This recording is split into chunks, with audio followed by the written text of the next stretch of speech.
When at the time when the earthquake first struck, one major concern for people was what happened to mountaineers who were trying to make their way to the peak of the Everest. What was the condition like at the Everest Base camp? But there was Arjun Vajpai, who, even though he could not get in touch with his family, tried to assure them about his well-being through a series of reports that he's been filing from close to the Everest Base camp. And here is the very latest that he tells us about what's happening.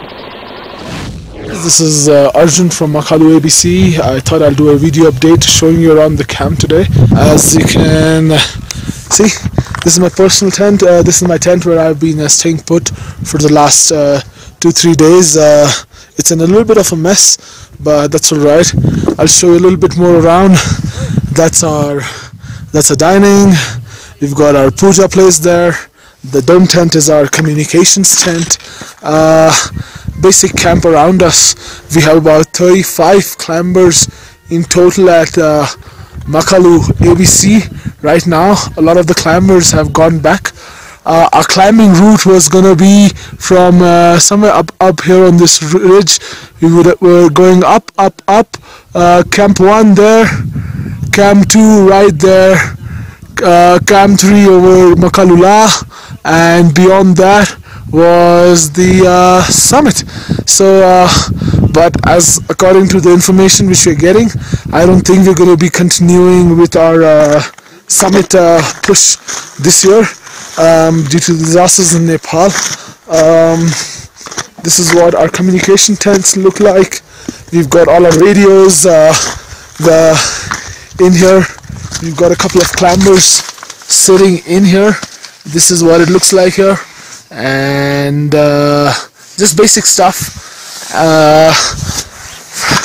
As you can see, we've got enough rations around. We've got enough rations stocked up for us to stay here for another 3-4 days.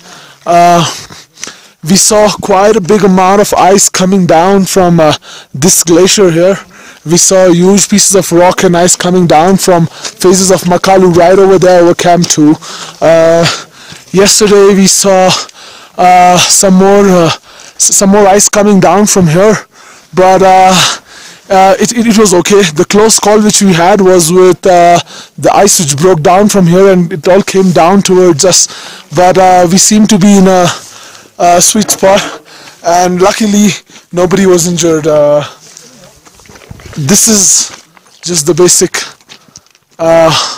what it looks like right now. We are planning to head back down now, but we do not know how safe it is going to be. We're going to try and plan our movement now that it is clear that our climb up is not going to be safe.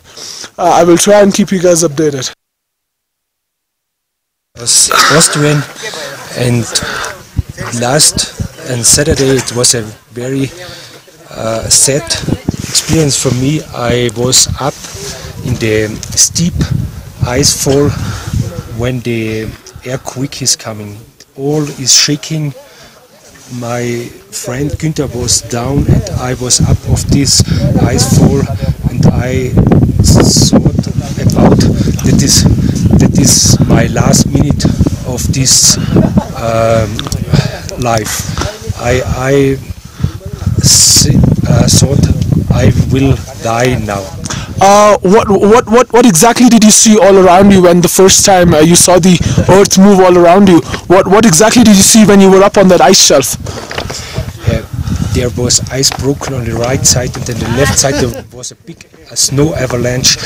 But I don't know that this was an earthquake. I think it was too hot and the ice is broken down, but I'm not thinking about the earthquake.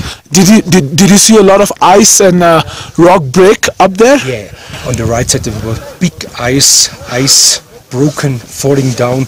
To the left side there was a big avalanche, and Günther was down in the middle of this disaster. And I was up, and I thought now it's all broken and I'm falling down more than 100 meters. Alright, do you think you're going to continue with your climb now? I'm not sure now. You're not sure? It's too early to say. It's too early to say anything. Well, thank you so much, Gunther. Thank you so much, Hans, for your time. And we hope you have a safe climb ahead if you do plan to climb. What did you feel when you saw the day before yesterday the activities which happened on the mountain, the big quake which came here? I have to say that for the first seconds I thought it was brain edema because it was my first day up here, so let's say altitude sickness, but I started to see that everything was moving and that my friends were realizing the same as me, so I realized that it was an earthquake. So we went out from the tent and yeah, we could see a kind of disaster, avalanche going down from everywhere, rock and snow avalanche. So yeah, it was very stunning because it was my first big earthquake experience in my life actually. Do you think Makalu is safe right now for climbing? It's not sure. I mean, for sure it's not as safe as it could be if there is no earthquake. So I think now it's a little bit more dangerous.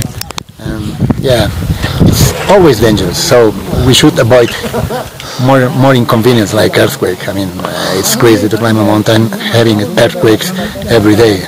When you came out of the communication center and you saw these pieces of ice and rock coming down the mountain, what was your first reaction? What did you say to yourself? First thing is that it was unbelievable because we are not used to earthquake in Spain, so for me it was first experience. I had some in America but smaller, and especially I thought about how dangerous is a mountain like this, and so I thought about the people that should be up there. We didn't know exactly how many people was up there, but we were afraid especially for them.